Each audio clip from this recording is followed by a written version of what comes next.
CBSE class 12 maths हमारा chapter है differential equation और हम CBSE के प्रीवियस ईयर क्वेश्चंस कर रहे हैं। हमारा टॉपिक 2 है होमोजेनियस डिफरेंशियल इक्वेशन, लेकिन हमने इसमें वेरिएबल सेपरेबल के भी क्वेश्चंस किए हैं। अगला क्वेश्चन है question number 52, solve the following differential equation. ठीक है, cosec x log y dy by d x plus x square plus y square equal to 0। यह क्वेश्चन दिल्ली 2014 में 4 मार्क्स का आया था। एक बार आप इसे ट्राई करिए, फिर हम आगे बढ़ते हैं। तो यहाँ पर सबसे पहले हमने डिफरेंशियल इक्वेशन को लिख दिया। ठीक है, उसके बाद हम देख सकते हैं कि यहाँ पर हम वेरिएबल सेपरेबल से आगे बढ़ सकते हैं, है ना। तो हमने एक्स वाले टर्म्स को एक जगह लिखा, वाई वाले टर्म्स को एक जगह लिखा, वाई वाले टर्म्स को डी वाई के साथ लिखा, एक्स वाले टर्म्स को डी एक्स के साथ लिखा। ठीक है, अब हमने क्या किया, इसके बाद इंटीग्रेट किया। इंटीग्रेट करने के बाद आप ध्यान दीजिए कि यहाँ पर ये दोनों का इंटीग्रेशन हम लोग अलग अलग करेंगे। ठीक है, क्योंकि इनका थोड़ा लेंदी इंटीग्रेशन होगा। ठीक है, तो डिफरेंशियल इक्वेशन चैप्टर के लिए आपका इंटीग्रेशन चैप्टर बहुत अच्छा होना चाहिए। मतलब आपको इतना पता होना चाहिए कौन सा टाइप का है और इसमें क्या लगेगा, कौन सा मेथड लगेगा इंटीग्रेशन का, और कैसे आप करिएगा। तो प्रैक्टिस करिए, है ना, प्रैक्टिस करिए, पीछे के कॉन्सेप्ट्स आप रिवाइज करिए, है ना, और आगे बढ़िए, कोई दिक्कत नहीं है। अगर नहीं आए तो कोई दिक्कत नहीं है, आप आंसर देखिए पर उसको रिवाइज करिए कि ऐसे क्वेश्चंस में ऐसा होता है। फिर आगे जब आएगा तो आप उसको सॉल्व कर पाएंगे। ठीक है, आगे बढ़ पाएंगे। इसको I1 मान लिया और माइनस है, और इस इंटीग्रेशन को I2 मान लिया, इसको इक्वेशन 1 मान लिया। ठीक है, तो इसको नहीं माना, है ना। तो आप जैसे मैंने यहाँ पर कई बार किया है, आप बस इसे एक बार कर सकते हैं, ज़्यादा बार नहीं। ठीक है, जैसे आपको यहाँ नहीं मानना था तो आप बस एक बार कर सकते थे। ठीक है, तो वो सही रहता है, जितना नीट एंड क्लीन हो कॉपी उतना सही रहेगा ना। बाकी ये आप मेथड्स खुद डिसाइड कर सकते हैं अपने हिसाब से। फिर I1 ये हो गया और I2 हमारा ये हो गया। ठीक है, पहले I1 सॉल्व करते हैं। तो I1 में हम लोग क्या करेंगे, लॉग y को t मानेंगे। ठीक है, क्यों, क्योंकि नीचे dy बाई वाई आ रहा है, पर वाई स्क्वायर भी आ रहा है, कोई बात नहीं, उसको देखेंगे, पर dy बाई वाई आ रहा है तो वो हमारा dt तो बन जाएगा। ओके, अब देखिए लॉग y जैसे t हुआ तो डेफिनेशन के अनुसार y is equal to e t हो गया। ठीक है, ई पावर टी।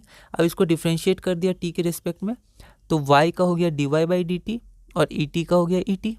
ठीक है, तो अब dy बाई डी टी को हम लोग लिख सकते हैं y, क्यों, क्योंकि ई टी का वैल्यू y ही तो था। तो जो डिफ्रेंशिएशन करने के बाद हमारा ई टी आया वो y ही आया, तो dy by d t y हुआ, तो dy by y d t हुआ। ऐसा क्यों, क्योंकि हमें dy और एक y, कम से कम एक y तो मिल जाएगा जो t में कन्वर्ट होगा। तो ये दूसरे y को हम लोग देख लेंगे। ठीक है, तो यहाँ पर हम लोग इसको क्या लिख सकते हैं, तो I1 हो गया। तो I1 को पहले हमने ब्रेक कर दिया, क्या था, log y by y square था ना, तो log y अलग कर दिया, 1 बाई वाई अलग कर दिया, dy बाई वाई अलग कर दिया, इंटू करिएगा, एक ही बात है, वही आ जाएगा। अब log y को तो t लिख दिया, जो 1 बाई वाई था उसको 1 बाई ई टी लिख दिया। ऐसा क्यों, क्योंकि y बराबर ई टी है, और जो dy बाई वाई था उसको dt लिख दिया जो हमने निकाला था। e to the power t को e to the power minus t लिख दिया। ऐसा क्यों किया, ताकि हम लोग इंटीग्रेशन बाय पार्ट्स लगा सकें। ओके, फर्स्ट फंक्शन हमारा क्या हो गया, t, और सेकेंड फंक्शन हमारा ई टी हो गया। ठीक है, फर्स्ट फंक्शन सेकेंड फंक्शन आपको ध्यान रखना है इंटीग्रेशन बाय पार्ट्स में। तो first function into integration of second function minus differentiation of first function into integration of second function into D T. इसको हमने सॉल्व किया तो हमारा ये आ गया। ठीक है, तो जब हमारा ये आ गया तो हमने वापस y पुट कर दिया, क्योंकि t हमने माना था। तो इसमें हमने जैसे y पुट कर दिया, हमारा I1 की वैल्यू इतनी आ गई, क्योंकि t बराबर इतना था log mod y, या हमने सॉल्व करते समय इसको y माना था, log y लिखा था सिर्फ, कोई दिक्कत नहीं है ना, क्योंकि वो पॉजिटिव होगा। और t log y था और e to the power minus t क्या होता, 1 by e to the power t, और 1 by e to the power t 1 by y होता। तो हमने ये मान लिया। ओके, माइनस का ध्यान रखिएगा, इसको इक्वेशन 2 मान लिया। अब हमें I2 निकालना है, तो I2 क्या है, x square by cosec x, तो 1 बाई कॉसेक एक्स को सबसे पहले साइन एक्स माना, तो ये आपका हो जाएगा x square into sine x, तो x square into integration of sine x. ठीक है, तो इसमें क्या लगाया हमने, फर्स्ट फंक्शन सेकेंड फंक्शन।